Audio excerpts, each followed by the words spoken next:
پوچھ لیں. مولانا صاحب جو آپ نے پہلی دو مثالیں دی ہیں نابینا آنکھ اور لنگڑا اور ٹانگ، جی اگر اس کو اس طرح سمجھا جائے کہ کیونکہ نابینا جو ہے اس آنکھ جو ہے وہ نابینے کا جز نہیں ہے لیکن اس کو ڈیفائن کر رہا ہے نابینے کو، بالکل بالکل یہ اسی وجہ سے التزام کا ہے. اسی وجہ سے التزام. ٹھیک ہے، تو اگر ہم نابینا کہہ رہے ہیں لیکن ہم آنکھ کے بارے میں بات کر رہے ہیں تو ہاں، تو اس میں جو دلالت ہوگی آنکھ پر لفظ نابینا کی وہ دلالت التزام کی ہوگی. ٹھیک ہے. اچھا، اب مفرد و مرکب کا سبق پڑھیں گے ہم. تو میں نے آپ لوگوں کو کہا تھا کہ آپ کو شاید ذہن میں خیال ہوگا کہ مفرد اور مرکب کیا ہوتے ہیں. تو اب منطق میں جو معنی ہے وہ تھوڑا سا مختلف ہے، تو ہم یہ والا سبق پڑھ لیتے ہیں. تو اب جو بھی پہلے پڑھنا چاہیں ان کو یہ سبق پڑھنے کا موقع دیں گے. بسم اللہ. کون پڑھنا پسند کرے گا؟ میں پڑھتا ہوں. جی جی پلیز، جزاک اللہ. یہ سید تقی صاحب کہہ رہے ہیں. جی، بسم اللہ الرحمن الرحیم. مفرد وہ لفظ ہے کہ اس کے جز سے اس کے معنی کے جز پر دلالت کا قصد نہ ہو، جیسے لفظ زید کے اس کے جز سے مثلا لا سے اس کے معنی جز پر دلالت کا ارادہ نہیں بلکہ دلالت ہی نہیں. ٹھیک ہے نا. تو لفظ زید جو ہے اگر آپ پورا زید کہیں گے تو پھر زید پر دلالت ہوگی. اگر آپ یہ نہیں کہیں گے کہ اچھا جو اس کا سر ہے وہ اصل میں ذا تھا اور جو دا ہے وہ سر سے نیچے والا حصہ ہے، اصل میں جو مجموع اس کے لیے پورا لفظ زید مفرد کیا گیا ہے. ٹھیک ہے نا. تو لفظ زید جو ہے اس کی تقسیم نہیں کی جا سکتی ہے کہ جو لفظ کی تقسیم ہے اور جو لفظ کا جو موضوع لہو ہے ان دونوں کی تقسیموں میں کوئی آپ کو اوور لیپ نہیں ملے گا. ٹھیک ہے. اب مفرد کی 4 قسمیں ہیں، پلیز پڑھیں تقی صاحب. جی، مفرد کی 4 قسمیں ہیں. اول، اس لفظ کا جز نہ ہو جیسے لفظ کا اردو میں.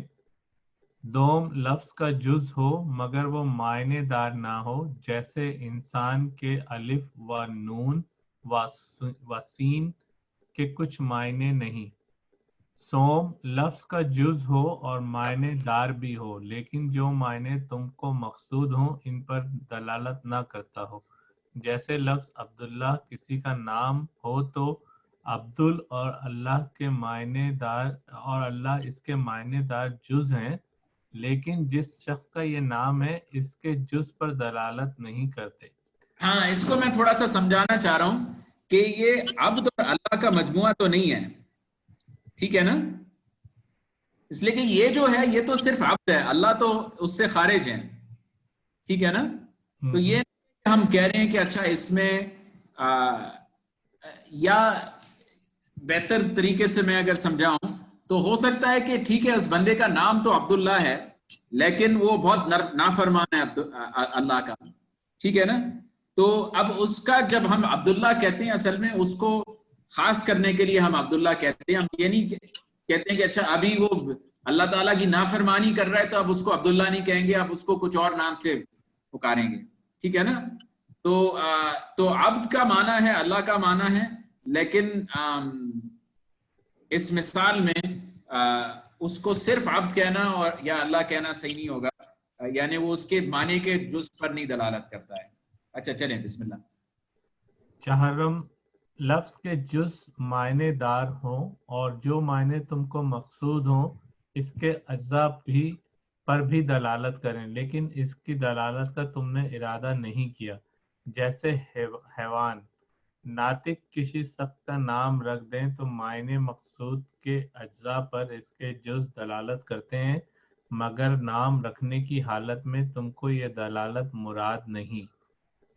ٹھیک ہے. تو مثلا آپ تقی صاحب آپ کی کوئی اولاد ہیں کیا؟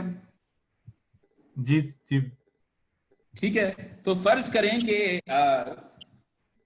مستقبل میں آپ کو اللہ تعالیٰ ایک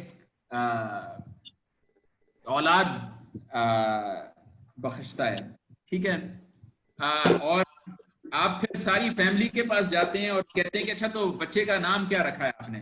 تو آپ نے کہا ہم آج کل منطق پڑھ رہے تھے مدرسے میں, تو میں نے فیصلہ کیا ہے کہ اس کا نام میں رکھوں گا حیوان ناطق. ٹھیک ہے, صحیح ہے. جی جی. اب اگر آپ نے بس سوچا, اور فرض کریں کہ آپ منطق کے کوئی بہت زبردست طالب علم نہیں تھے, تو آپ کو پتہ بھی نہیں تھا کہ حیوان ناطق کیا ہوتا ہے, آپ نے بس منطق میں سیکھ لیا تھا کہ کچھ ہوتا ہے کہ حیوان ناطق ہے, ٹھیک ہے نا. اب اس کو سب حیوان ناطق پکاریں گے, ٹھیک ہے نا. اب حیوان بھی اس کے جز پر دلالت کرتا ہے, اور ناطق بھی اس کے جز پر دلالت کرتا ہے, اس لیے کہ وہ انسان ہے جو وہ بچہ ہوگا, ٹھیک ہے نا. لیکن فرض کریں کہ آپ نے جب نام رکھا تھا اس کو حیوان ناطق, چونکہ آپ کو بس ایسا لگ رہا تھا کہ ہاں ہم نے منطق سیکھ لیا, کوئی منطقی اصطلاح میں کہیں پریکٹیکل میدان میں اس کو استعمال کرنا چاہتا ہوں, تو آپ نے بچے کا نام ہی حیوان ناطق رکھ لیا ہے. اب اگر کوئی سڑک پہ چل رہا ہے اور اگر آپ اس کو کہیں کہ اے انسان ادھر آؤ, ٹھیک ہے نا, اب آپ نے منطق سیکھ لیا اور آپ جا کے کہتے ہیں اے حیوان ناطق جو ادھر جا رہا ہے ادھر آؤ, ٹھیک ہے نا. اب آپ چاہ رہے ہیں کہ اس کو اس کے معنی پر دلالت کریں, تو پھر مفرد نہیں ہوگا. اچھا, اب اگلے والے پہ جاتے ہیں کہ مرکب کیا ہوتا ہے. وہ لفظ ہے کہ اس کے جز سے معنی کے جز پر دلالت کا ارادہ کیا جائے, جیسے زید کھڑا ہے کہ یہ ایک لفظ ہے اس کے جز سے معنی کے جز پر دلالت کا ارادہ کیا گیا ہے. ٹھیک ہے, تو اس میں ہم نے کہا زید کھڑا ہے, تو اس میں زید کا یہ جو لفظ ہے, زید اس بندے زید پر دلالت کرتا ہے جو معنی کا جز ہے, کھڑا بھی دلالت معنی کے جز پر کرتا ہے, ٹھیک ہے. تو اس لیے اس کے جو اجزاء ہیں وہ معنی کے اجزاء پر دلالت کرتے ہیں, تو یہ مرکب ہوگا, ٹھیک ہے. اچھا, ان مثالوں میں بتاؤ کہ کون سا لفظ مفرد ہے, کون سا مرکب. سید تقی صاحب آپ احمد کا کر لیں. ہاں, تو احمد جو ہے اس کے اجزاء ہیں احمد, تو جو ہے وہ احمد اگر کسی بندے کا نام ہے تو اس کے جز پر دلالت کرتا ہے کیا, مثلا اس کے سر پر یا پاؤں پر یا ہاتھ پر یا حیوان ہونے پر, ٹھیک ہے نا. تو یہ پھر مفرد ہوگا, ٹھیک ہے. مظفر نگر یہ کیا شہر کا نام ہے؟ جی. عبد الرحمان صاحب, کیا مظفر نگر کے اجزاء مظفر اور نگر جس کے لیے وہ نام رکھا گیا ہے اس کی معنی یعنی کہ اجزاء پر دلالت کرتے ہیں؟ کیا مظفر نگر مظفر اور نگر کے مجموعے کو کہتے ہیں؟ نہیں. ہاں, تو جب جو شہر کے نام ہوتے ہیں, ہو سکتا ہے کہ نام اس لیے رکھا تھا کہ وہ اس میں کچھ معنی ان کا مراد تھا, لیکن جب اب جو لوگوں کے عام استعمال میں ہے, جب وہ مظفر نگر کہتے ہیں تو وہ پھر اس پورے مجموعے کی بات ہو رہی ہے. یہ نہیں ہے کہ آپ نے اس کا ایک حصہ لے لیا ہے تو اب آپ اس کے حصے پہ دلالت کر رہے ہیں. تو اسلام آباد, تو اگر ہم اسلام لے لیں تو اسلام کیا اسلام آباد کا حصہ ہے؟ نہیں, اسلام آباد شہر کا نام ہے, اسلام دین کا نام ہے, ٹھیک ہے.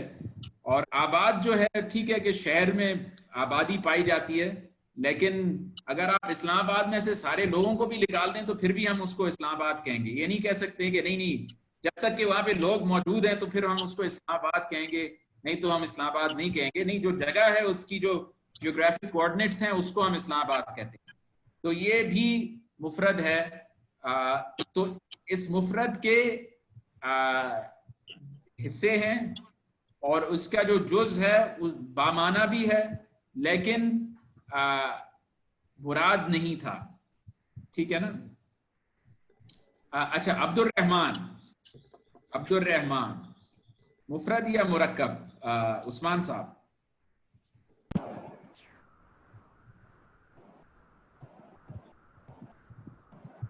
مجھے لگ رہا ہے عثمان, لیکن محمد US ...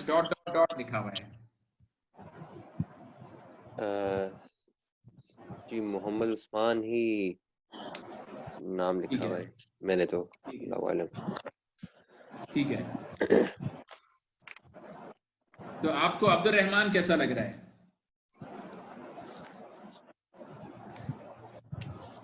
عبد مفرد الرحمن لگ رہا ہے یا بھی مرکب لگ رہا ہے؟ یہ پورے اس پہ ہی دلالت کر رہے اپنے مجموعے پر۔ جی جی، تو یہ پھر مفرد ہوگا، یعنی اس کے جو اجزاء ہیں وہ اس کی موضوع لہو کے اجزاء پر دلالت نہیں کر رہے ہوں گے۔ اچھا، ظہر کی نماز،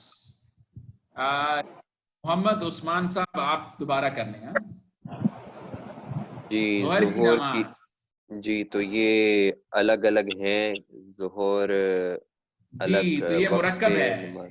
جی اچھا، اب یہ جو مرکب ہے، ٹھیک ہے مرکب ہے، یہ صحیح ہے۔ رمضان کا روزہ، جواد قاضی صاحب، رمضان کا روزہ کیا یہ مفرد ہے یا مرکب؟ مرکب ہے یہ، آپ نے کیا کہا؟ مرکب ہے یہ مرکب، ماشاء اللہ۔ اور جی ماہ جی رمضان، ماہ رمضان مفرد ہے یا مرکب ہے؟ جی، یہ مفرد ہے یہ مفرد ہے۔ اچھا، جی۔ اب موسو صاحب، جامع مسجد، جامع مسجد کیا یہ مفرد ہے یا مرکب ہے؟ یہ مفرد ہے استاد جی۔ یہ مفرد ہے، ٹھیک ہے۔ جب ہم جامع، اگر آپ دیکھیں تو جامع مسجد جو ہے وہ اصل میں ایک ہاں ایک یعنی سوال تھا جی جی بتائیں۔ جی، ماہ رمضان جو ہے وہ مرکب نہیں ہوگا؟ اچھا، پھر کیا ہوگا؟ مرکب ہوگا نا ماہ رمضان، اچھا، اور بتائیں۔ کیونکہ ماہ الگ ہے، اس کو کہتے ہیں منتھ کو کہتے ہیں۔ تو رمضان میں کوئی رمضان بولی، یعنی ماہ رمضان میں رمضان بھی شامل ہے اور ماہ بھی شامل ہے۔ جی اچھا، تو اس میں جو آپ کہہ رہے ہیں، یہ اصل میں یہ جو مفرد کی یہ والی جو ڈیفینیشن ہے وہ تھوڑی سی لگ رہی ہے۔ تو جو جس طریقے سے سبق میں انہوں نے سمجھایا ہے وہ میرے خیال میں ماہ رمضان ان کا مفرد پر دلالت کرتی ہے، ٹھیک، کیا گیا ہے۔ اور جامع مسجد بھی، لیکن حالانکہ ہم کہیں گے کہ جامع اصل میں دو قسم کی مسجد ہوتی ہیں، اور وہ لیکن عام استعمال میں جامع مسجد مفرد کے طور پر استعمال کیا جاتا ہے، اور ماہ رمضان بھی مفرد کے طور پہ استعمال کیا جاتا ہے۔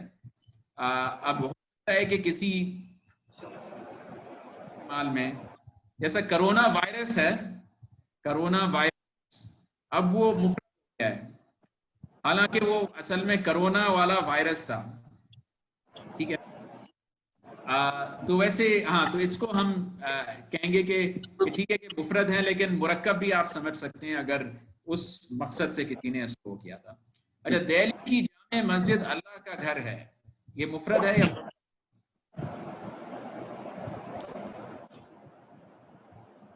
اچھا، رافع رسول صاحب، دہلی کی جامع مسجد اللہ کا گھر ہے،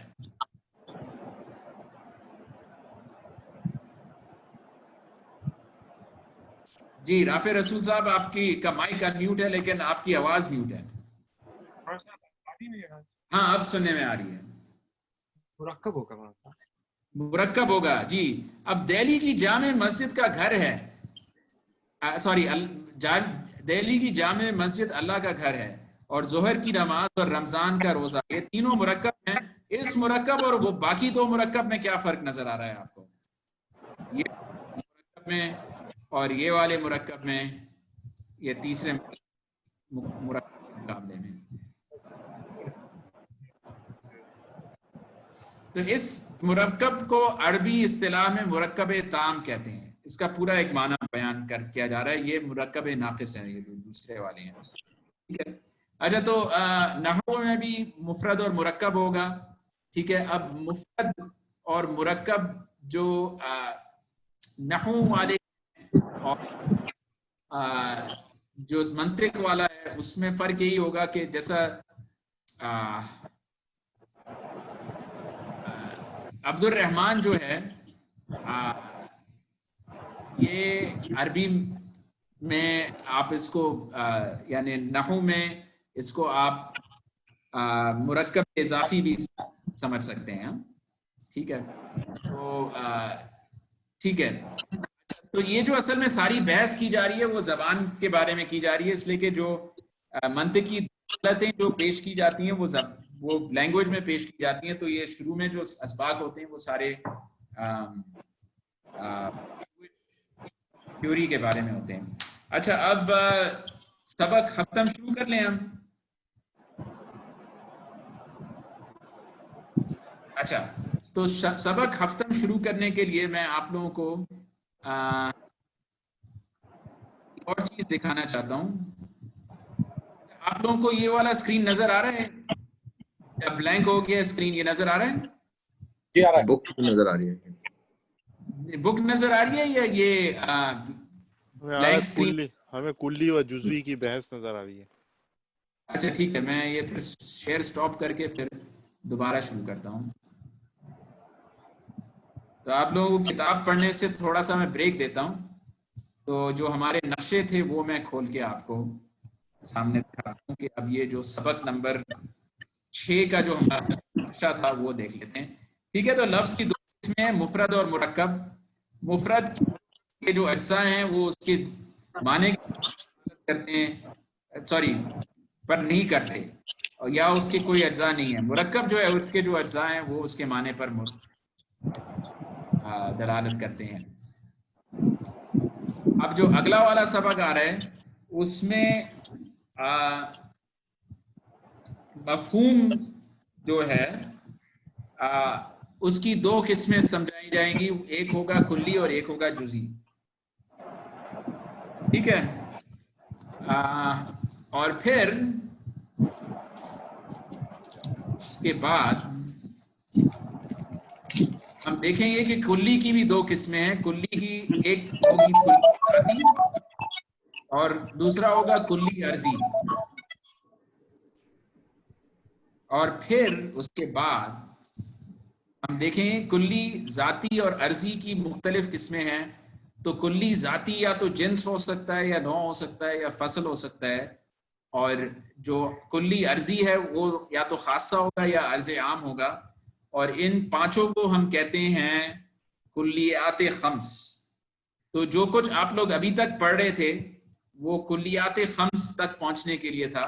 تو یا تو ہم آج کے کلاس میں ہم کلیات خمس تک پہنچ جائیں گے یا اگلی والی کلاس میں پہنچیں گے. لیکن اگر آپ کو بس ایک ہی چیز یاد کرنی ہے منطق میں تو آپ بس یہ یاد کر لیں کہ جو کلیات خمس ہیں وہ جنس, نوع, فصل, خاصہ, عرض عام ہے.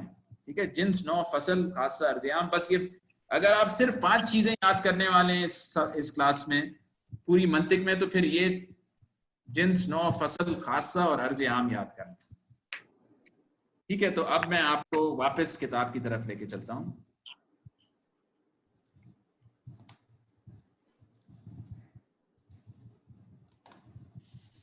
ٹھیک ہے, اب ہم سید تقی صاحب نے والنٹیئر کیا تھا, جزاک اللہ, آپ کا بہت شکریہ. اب رافع صاحب سے ہم درخواست دیں گے کہ وہ آ کے ہمارے لیے پڑھیں سبق نمبر ہفتم. کلی و جزئی کی بحث.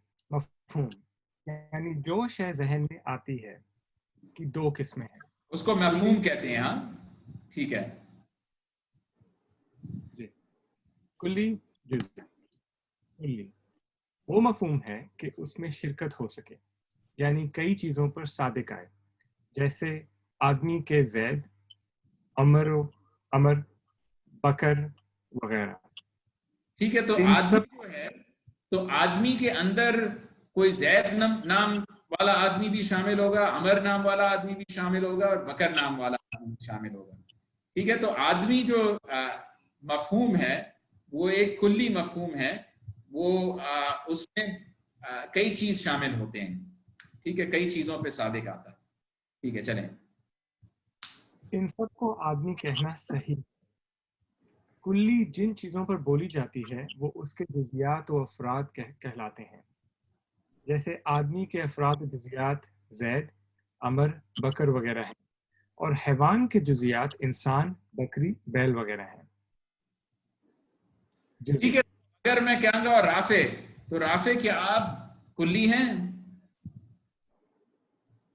جب میں نے کہا کہ رافع آپ پڑھیں، میں آپ کو درخواست دیتا ہوں کہ آپ پڑھیں، تو یہ جو رافع تھے وہ کلی تھے یا جزئی تھے؟ اس کلاس میں کوئی اور رافع ہیں کیا؟ ہمارے ذہن میں کیا کسی اور شے کا مفہوم ذہن میں آیا تھا؟ نہیں، صرف رافع رسول کا ذہن میں آیا تھا. تو رافع جو ہے وہ کلی نہیں ہے. لیکن اگر میں کہوں کہ طالب یا مدرسے کا طالب علم، ٹھیک ہے، تو پھر وہ کلی ہوگا، اس لیے کہ اس میں کئی فرد شامل ہوں گے.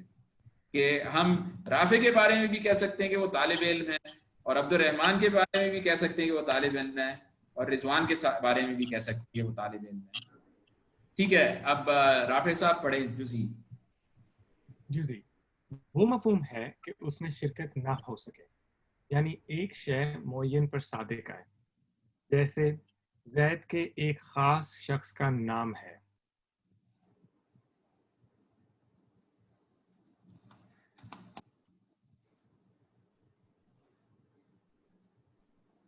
چلیں، تو رافع صاحب آپ ابتدا کریں یہ سوالات کی. مندرجہ ذیل اشیاء میں غور کر کے بتاؤ کہ کون کلی ہے اور کون جزئی. گھوڑا. ہاں، تو گھوڑا جو ہے وہ کلی ہے یا جزئی ہے؟ کلی. کلی، اس لیے کہ کئی گھوڑے ہیں جو اس معنی کے اندر شامل ہوتے ہیں کہ ان میں سے کوئی ایک گھوڑا مراد نہیں، وہ پوری ایک کیٹیگوری ہے. اچھا، اب عبد الرحمان صاحب بکری بھی آپ کر لیں. مولانا صاحب یہ یہاں بھی پہ ایک کلی ہے. بات ہے، مولانا صاحب یہاں پہ ایک بات ہے کہ رضوان گھوڑا جو صاحب ہے بتائیں. حیوان کے حساب سے دیکھ کے اوپر مثال میں بھی لکھا تھا کہ گھوڑا، بکری ہے، انسان، یہ اس کے جزئی ہیں، تو اس طرح تو جزئی بننا چاہیے. ہاں نہیں، دیکھیں جو آپ کہہ رہے ہیں اوپر کہ مثال میں لکھا ہے. ہاں، اس کو جزئی ہونے کے لیے، ٹھیک ہے، اس کو جزئی ہونے کے لیے صرف ایک گھوڑے کی بات کرنے چاہیے. یہ نہیں ہے کہ اس میں کئی ہو سکتے ہیں. تو ٹھیک ہے کہ گھوڑا حیوان میں شامل ہے، ٹھیک ہے، اور حیوان بھی کسی اور چیز میں شامل ہے نا، اس لیے کہ حیوان جانداروں میں شامل ہے. ہاں، اور جسم نامی جو ہے وہ جوہر میں شامل ہے، یعنی وہ، اور جو جوہر ہے وہ مخلوقات میں شامل ہے. تو ٹھیک کہ اس کے اوپر بھی کیٹیگوریز ہیں. ہو سکتا ہے کہ گھوڑا کے نیچے بھی تیز گھوڑوں کی بھی ایک کیٹیگوری ہو جائے، یا کوئی خاص ایک نسل کے گھوڑوں کی بھی کیٹیگوریز ہو سکتی ہیں. لیکن جب ہم کسی کو کسی گھوڑے کا نام پتہ ہے؟ اس لیے کہ جب گھوڑوں کو دوڑاتے ہیں تو ان کے نام رکھتے ہیں نا. تو فرض کریں کہ کوئی گھوڑا تھا، اس کا نام تھا صرف. کسی نے اپنے گھوڑے کا نام صرف رکھ لیا، ٹھیک ہے نا، تو اس گھوڑے کا جب ہم صرف کہیں گے نام تو پھر وہ جزئی ہوگا.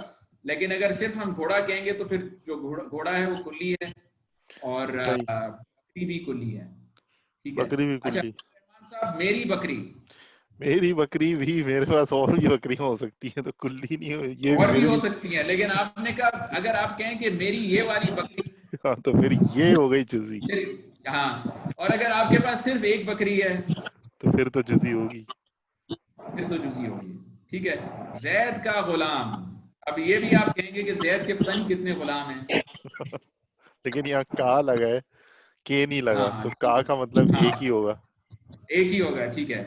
اور سورج، لیکن مولانا صاحب سپوز کریں کہ اگر اس کے پاس جو ہے 10 غلام ہوئے، اور میں ایک سامنے ایک آدمی کو کہہ رہا ہوں زید کا غلام، تو اس کو تو ہی نہیں پتا کہ ان 10 میں سے کون سا غلام ہے. بالکل بالکل، تو پھر وہ کلی ہوگا. اچھا. پھر وہ کلی ہوگا. اچھا، سورج سر یہ جیسے ابھی سورج ہے، یہ کلی ہوگا اور مطلب کہ جزئی ہوگا، اور جب یہ سورج کا ابھی سورج کہا جائے گا تو یہ کلی ہوگا، اور یہ سورج کہا جائے گا تو یہ جزئی ہوگا. ہاں، یہ آپ کا بہت اچھا خیال ہے.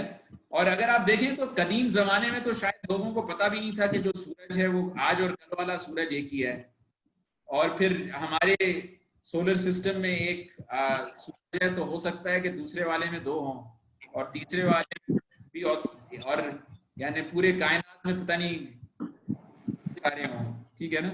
لیکن جب ہم سورج کہیں گے تو پھر وہ ہم اس کو کلی سمجھ لیں، یہ سورج جو ہے اس کو آپ جزئی سمجھ لیں. اچھا آسمان، یہ آسمان، جواد صاحب ان میں سے کلی کون سا ہے اور جزئی کون سا ہے؟ آسمان کلی ہے اور یہ آسمان جزئی ہے. ٹھیک ہے. ساجی ایک سوال ہے اس میں کہ سورج کے بارے میں تو ابھی کوئی کوئسچن نہیں ہے نا. آپ تو پتہ ہے کہ جس طرح ایک ہی سورج ہے، اور ابھی جو ہم بات کریں تو اس میں تو دونوں کے دونوں یہ کلی نہیں ہوں گے، چاہے سورج ہو چاہے یہ سورج ہو. یہ سورج بہت اگر وہ سارے ہیں کانسیپٹ نا. نہیں ہے کہ سورج ایک ہے یا ایک سے زیادہ ہو سکتے ہیں، اگر وہ ہاں کانسیپٹ اگر نہ وہ ہو. کانسیپٹ نہ ہو. اور لیکن اب یہ بھی ہے نا کہ ہمیں پتہ ہے کہ جو فلکی نظام ہمارا جو ہے جی میں ایک سورج ہے اور پھر دوسری فلکی نظام جو ہے اس میں الگ الگ سورج ہے نا. تو جو یس ہماری ابھی موجودہ فلکی نالج ہے اس کے مطابق تو سورج تو کسی بھی سورج کو کہا جا سکتا ہے. ٹھیک ہے، اوکے. ٹھیک ہے. ویسے اگر آپ کہیں گے کہ نہیں ہے اصطلاح میں یعنی عام زبان میں جب سورج کہا جاتا ہے تو وہ کسی دوسرے والے سے نہیں کہا جا رہا ہے، یعنی وہ پھر ایک الگ بحث ہے. لیکن اس میں جو ان کا مراد ہے وہ یہ ہے کہ سورج کو انہوں نے کلی کے طور پہ سمجھا اور یہ سورج کو جزئی کے طور پہ سمجھا. لیکن جی اوکے احتمال ہے کہ ہم سورج کو جزئی کے طور پہ بھی استعمال کریں. اچھا سفید چادر، یہ اس میں کئی چادر شامل ہوتے ہیں یا ایک ہی چادر ہے جو سفید ہے دنیا میں؟ کئی ہوتے ہیں. کئی ہوتے ہیں، تو یہ کلی ہوگا یا جزئی؟ کلی. کلی، ٹھیک ہے. سیاہ کرتا، کلی. سیاہ کرتا بھی کلی ہے، ٹھیک ہے. ستارہ، یہ بھی کلی ہوگا سر؟ یہ بھی کلی ہے، ٹھیک ہے. دیوار، کلی. یہ بھی کلی ہوگا. یہ مسجد، جزئی. جزئی کسی ایک اصل میں ہاں ٹھیک ہے نا. اس لیے کہ جو بولنے والا ہے وہ تو صرف ایک ہی مسجد کے بارے میں بات کر رہا ہے، جی جی ٹھیک ہے. اب یہ پانی، وہ کوئی خاص پانی کے بارے میں بات کر رہا ہے، کوئی اور پانی کے بارے میں نہیں بات کر رہا ہے، تو اس کو بھی ہم کہیں گے جزئی. جزئی، ٹھیک ہے. میرا قلم، جزئی. جزئی، ٹھیک ہے. تو یہ والا بھی تھوڑا سا آسان سبق ہے آپ لوگوں کے لیے. لیکن میرے پاس تو حضرت اور بھی قلم ہو سکتے ہیں نا، یا اور بھی میں ایک قلم ہو سکتے ہیں. تو اگر مینشن ہمیں کراؤں پتہ ہے بھائی کہ یہ آپ، والا قلم. ہاں ٹھیک ہے، تو اس جی میں آپ کے مراد کے حساب سے ہوگا. تو جو جی اصل میں جو قاضی ہوگا فیصلہ کہ کیا یہ واقعی میں کلی ہے یا جزئی ہے، اس میں یہ ہے کہ وہ مفہوم ہے کہ اس میں شرکت ہو سکے. تو جس کے ذہن میں چیز آ رہی ہے اس میں اگر شرکت ہو تو وہ کلی ہوگا، اور اس میں اس کے ذہن میں اگر شرکت نہ ہو سکے تو پھر وہ جزئی ہوگا. تو اس کو ہم کہہ سکتے ہیں کہ اس کا ایک سبجیکٹو تھوڑا سا ایسپیکٹ ہے. سبق ہشتم، آپ لوگ سبق ہشتم کے لیے تیار ہیں یا وقت ختم ہو رہا ہے؟ جی جی ابھی ہے 5-7 منٹ. اچھا تو اچھا اس کو ایسا کریں گے کہ بہت ہی تیزی سے پڑھ لیں گے اور پھر اگلی دفعہ اس کو پھر تفصیل سے سوالات کے ساتھ کریں گے. تو اب رافع صاحب نے بھی پڑھ لیا ہے اور تقی سید صاحب نے بھی پڑھا ہے. اب رضوان صاحب کو میں دعوت دوں گا کہ رضوان صاحب پڑھیں ہمارے لیے.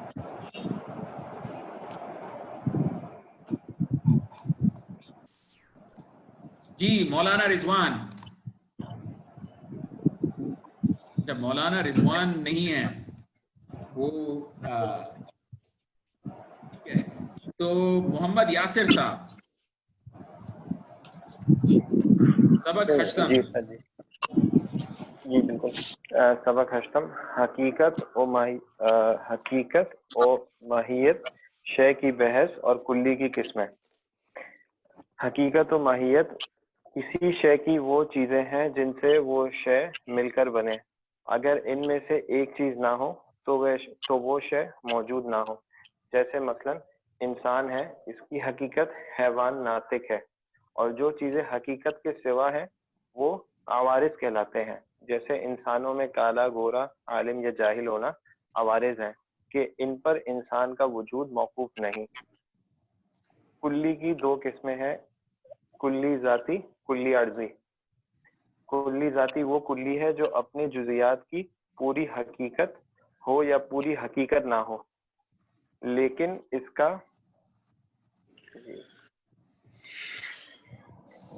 کا ایک جز ہو. اول کی مثال جیسے انسان کی اپنی جزیات یعنی زید، عمر، بکر کی عین حقیقت ہے، اور دوسرے کی مثال حیوان ہے کہ اپنی جزیات یعنی انسان، بکری، بیل کی حقیقت کا جز ہے.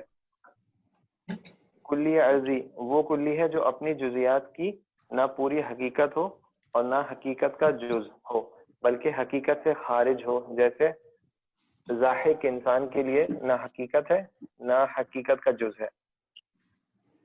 ٹھیک ہے، تو اب آپ سوالات میں پہلا والا سوال کر لیں اور دیکھتے ہیں کہ ہم وقت پورا ہونے سے پہلے یہ مکمل کر لے سکتے ہیں. سر یہ داہک کے کیا معنی ہوں گے؟ داہک انسان، سوری یہ جو ابھی سبق ہم نے پڑھا ہے اس کے آخری جو سینٹینس تھا اس میں آپ ذرا اگر پیج اوپر کر لیں تو وہ اچھا ٹھیک ہے. یہ داہک وہ انسان کلی ہے کہ جو اپنی جزیات کی نہ پوری حقیقت ہو اور نہ حقیقت کا جز ہو بلکہ حقیقت سے خارج ہو. جیسے ضاحک انسان کے لیے نہ حقیقت ہے اور نہ حقیقت کا جز ہے. تو اصل میں جو حقیقت ہے انسان کی وہ انسان کیا حیوان ناطق ہے نا. جی تو ضاحک جو ہے نہ انسان کی حقیقت ہے نہ اس کی حقیقت کا جز ہے. اگر ہم انسان کی حقیقت کہنا چاہیں گے تو پھر وہ حیوان ناطق ہوگا. داہک ہوتا کیا ہے مولانا صاحب؟ داہک کیا چیز ہوتی ہے؟ ضاحک ہنسنے والا. ہاں یہی میں پوچھا تھا اس کا کیا معنی داہک ہے. اچھا ضاحک جو ہے وہ ہنسنے والے کو کہتے ہیں. صحیح لافر.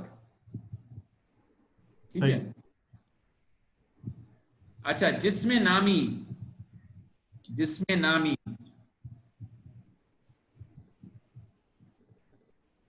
کلی ذاتی یا کلی عرضی؟ کلی عرضی ہے. اچھا یہ جو ہے یہ تھوڑا سا کنفیوزنگ ہے. تو جسم نامی جو ہے اشیاء ذیل میں سمجھو کہ کون کلی کے کس کے لیے عرضی ہے.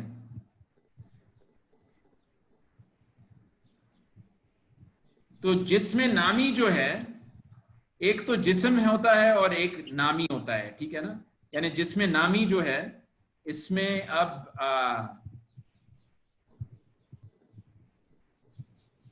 اصل میں جسم نامی جو ہے وہ ذاتی ہے. کلی ذاتی بالکل صحیح.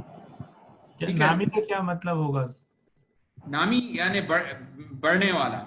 تو یا تو درخت جس میں نامی ہوگا یا حیوان درخت جس میں نامی ہوگا. ٹھیک ہے.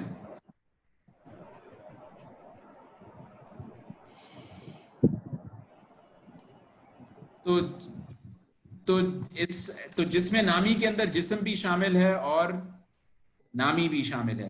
اچھا اب درخت انار اگر آپ دیکھیں تو وہ جسم نامی کی طرح ہے. پھر جب ہم میٹھا انار تک پہنچتے ہیں تو اب تھوڑا سا بات بدل جاتی ہے. اس لیے کہ اگر آپ دیکھیں گے تو انار کی جو حقیقت ہے اس میں درخت یعنی ہونا ایک اس کا یعنی جو انار ہے وہ درخت ہی ہوتا ہے. ٹھیک ہے نا. جو انار ہے وہ میٹھا بھی ہو سکتا ہے اور میٹھا نہیں بھی ہو سکتا ہے. لیکن ہر انار کا یعنی وہ اگر آپ پورے درخت کی بات کر رہے ہیں تو پھر وہ درخت ہی ہوگا. اب جو اگر آپ ایک انار کے پیس کی بات کر رہے ہیں تو ہو سکتا ہے کہ وہ میٹھا نہیں ہے. تو یہ عرضی ہوگا، کلی عرضی، میٹھا انار.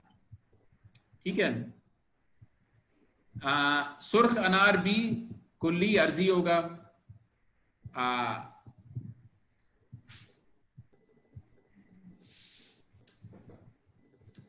ایک سیکنڈ جی. تو